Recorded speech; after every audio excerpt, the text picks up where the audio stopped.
করব। আরে ও দাদা কাঁদছেন কেন?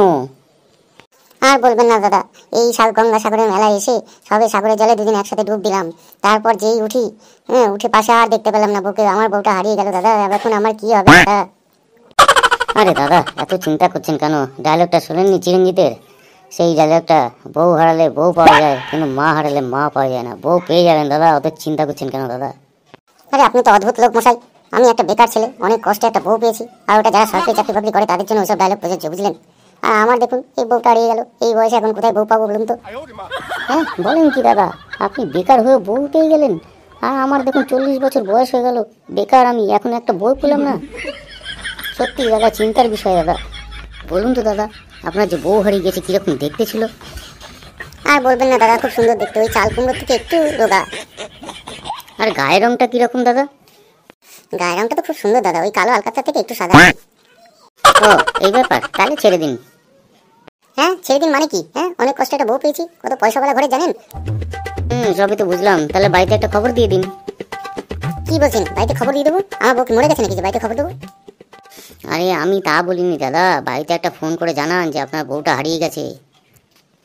এটা আপনি ঠিক বলেছেন, দেখি বাড়িতে একটা ফোন করে জানাই, বাবাকে একটা ফোন করি। হ্যালো বাবা, জানো গঙ্গাসাগরের মেলাতে তোমার বৌমাকে হারিয়ে ফেলেছি, কোথাও খুঁজে পাচ্ছি না, কি করি বলো তো বাবা, খুব চিন্তার মধ্যে রয়েছি। কি বলছিস কি রে, বৌমাকে হারিয়ে ফেলেছিস? এ তো আর চিন্তার বিষয় হয়ে গেল, তোর মাকে নিয়ে এখন আমি চিন্তায় পড়ে গেলাম। কেন বাবা, বউ হারালো আমার, আর তুমি মাকে নিয়ে চিন্তা করলে কেন বাবা?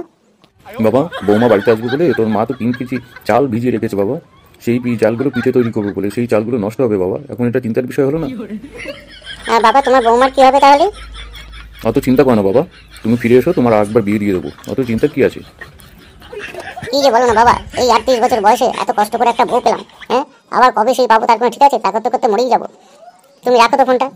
দাদা কি হলো, বাড়ি থেকে কি বললো? আর বলবেন না দাদা, বাড়ি থেকে বলছে বাড়ি ফিরে আয়, তোকে আর একটা বিয়ে দিয়ে দেবো, কিন্তু এই বয়সে এই আমাকে বিয়ে করবে? একই একটা বউ পেতে পেতে আমার 38 বছর বয়স হয়ে গেল, আর একটা বউ পেতে যদি আবার 38 বছর বয়স হয়, তখন সেই নিয়ে কি করে সংসার করবো? আর বেঁচেই বা থাকবো কি অতদিন?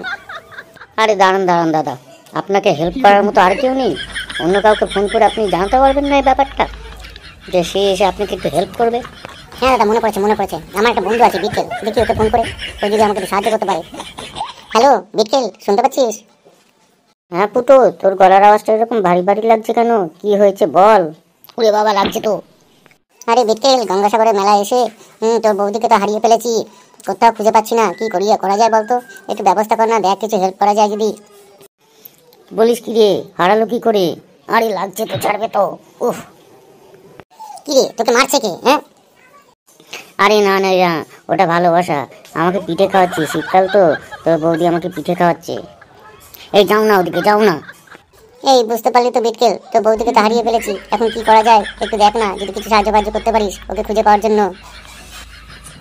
আরে ভাই তোকে কি সাহায্য করবো, সকাল থেকে ধুমধাম পিটাচ্ছে আমাকে। হ্যাঁ কালকে বাজার করে দিইনি, মাছ আনিনি বলে, আর তোকে বললাম পিঠে খাওয়াচ্ছে, আমার পাশে ছিল তখন। বুঝতে পারলি তো, আমি যে কি করবো আমি নিজেই বুঝে পাচ্ছি না। তোর বউ হারিয়ে গেছে, আনন্দ কর, আমার 7 বছর বিয়ে হয়ে গেছে, দেখছিস তো কি অবস্থা, আমি কি করে ডিভোর্স দেবো সেই চিন্তা করছি। আমি সামলাতে পারছি না একেই, আর তোর বউকে আমি কি করে সামলাবো? এই ফুটো রাখ, আবার আসছে লাঠি নিয়ে। দাদা কি হলো, কি বললো আপনার বন্ধু? আর বলবেন না দাদা, 7 বছর বিয়ে হয়েছে, সেই বিয়ের পর থেকেই খালি মার আর মার। ও বেকার ছিল, পয়সাওয়ালা ঘরের একটা মেয়েকে বিয়ে করেছে, হ্যাঁ তারপর এদিকেও যেতে পারে না ওদিকেও যেতে পারে না, শাখের করাতের মতো অবস্থা। এখন বলছে কি করে ডিভোর্স দেবো সেই চিন্তায় আছি। তুই বউকেও ছাড়, হ্যাঁ একটু সামলা, নিজে দেখে নে, আর আমাকে ডিভোর্সের ব্যবস্থা করে দে। এখন ওকে সামলাবো না আমি নিজেকে সামলাবো, আমি কিছুই বুঝতে পারছি না দাদা। দাদা আপনি এক কাজ করুন, শ্বশুর বাড়িতে একবার ফোন করুন দেখি, শ্বশুর বাড়ি থেকে আপনাকে নিশ্চয়ই সাহায্য করবে। কি যে বলেন দাদা, শ্বশুর বাড়িতে ফোন করবো? আপনি বলছে যখন করি, কিন্তু যা কিপটা, ও কি আমার কথা শুনবে? দেখি একবার ফোন করি আপনি যখন বলছেন। হ্যালো বাবা, বলছিলাম কি, গঙ্গাসাগরের মেলাতে এসেছিলাম, তারপর দুদিন মিলে একসাথে গঙ্গাতে ডুব দিলাম, ডুব দেওয়ার পর আমি না আপনার মেয়েকে আর খুঁজে পাচ্ছি না, একটু দেখুন না কি করে সাহায্য করা যায়, কোনো লোকজন পাঠিয়ে একটু খোঁজাখুঁজির ব্যবস্থা করে দিন না। আরে বলো কি গো জামাই বাছা, মেয়েটাকে হারিয়ে ফেললে? আর বলছি আমার বুলেটটা হারায়নি তো, ওটা ঠিকঠাক আছে তো? কি বলছেন বাবা, আপনার মেয়ে হারিয়ে গেছে আর আপনি এখানে বুলেটের চিন্তা করছেন? হ্যাঁ আপনার আপনার মেয়েকে আমি এখন কি করে খুঁজে পাবো সেই চিন্তা করছি। বাছা, তোমাকে অত চিন্তা করতে হবে না বাছা। ও 2-3 দিন পর ঠিক ফিরে আসবে। যখন দেখবে ওখানকার লোকে পছন্দ হচ্ছে না, ও দেখবে ঠিক চলে আসবে। আর একটা জিনিস বলার ছিল বাছা, এ তোমাকে বলতে না বিয়ের আগে একদম ভুলে গেছি। এর জন্য ক্ষমা করো বাছা। আমার মেয়ে না এরকম মাঝে মধ্যে হারিয়ে যেত, ঠিক আছে? আবার যখন সেরকম মনে হতো ঠিক ফিরে আসতো। বুঝতে পারলে? আমার মেয়ে তো দেখতে খুব সুন্দর, ওই জন্য মাঝে মধ্যে হারিয়ে যায়। তারপর যখন ওদিকটা কমপ্লিট হয়ে যায় ও ঠিক ঘরে ফিরে আসে। এর জন্য তোমাকে কোনো চিন্তা করতে হবে না বাবা। তুমি বুলেটটা নিয়ে ফিরে এসো বাবা, ঠিক আছে?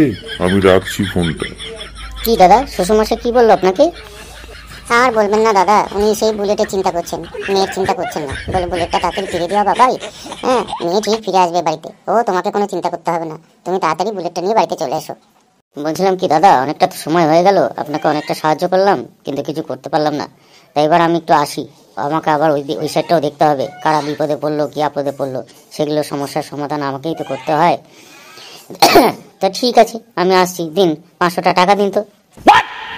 মানে কিসের জন্য 500 টাকা দেবো আপনাকে? হ্যাঁ, আরে মশাই, এতক্ষণ যে আপনাকে সাহায্য করলাম তার জন্য একটা গুরুদক্ষিণা দেবেন না? হ্যাঁ, সাহায্য করলাম মানে কি সাহায্য করলেন আপনি? আমার সাথে একটু 2-4টে কথা বললেন, এর জন্য আপনাকে 500 টাকা দিতে হবে?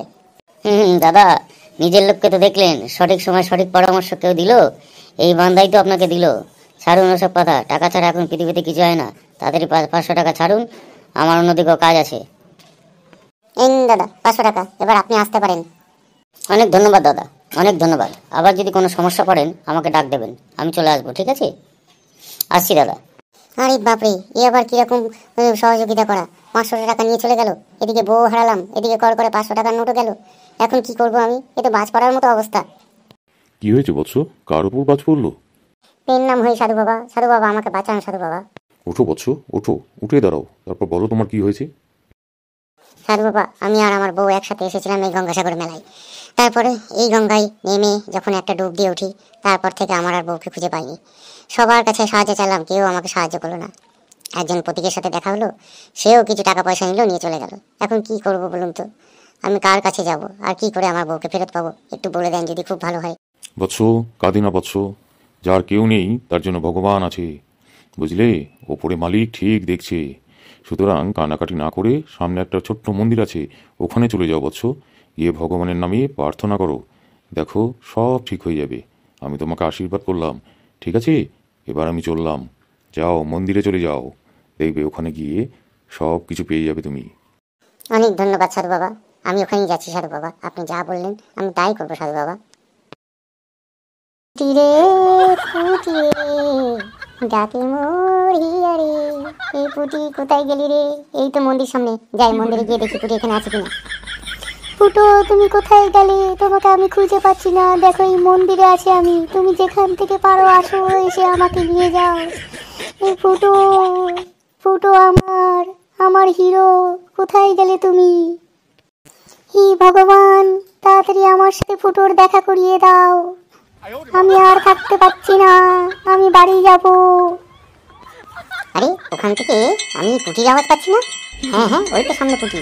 পুটি, আমি এসে গেছি। ফুটো, তুমি এসছো?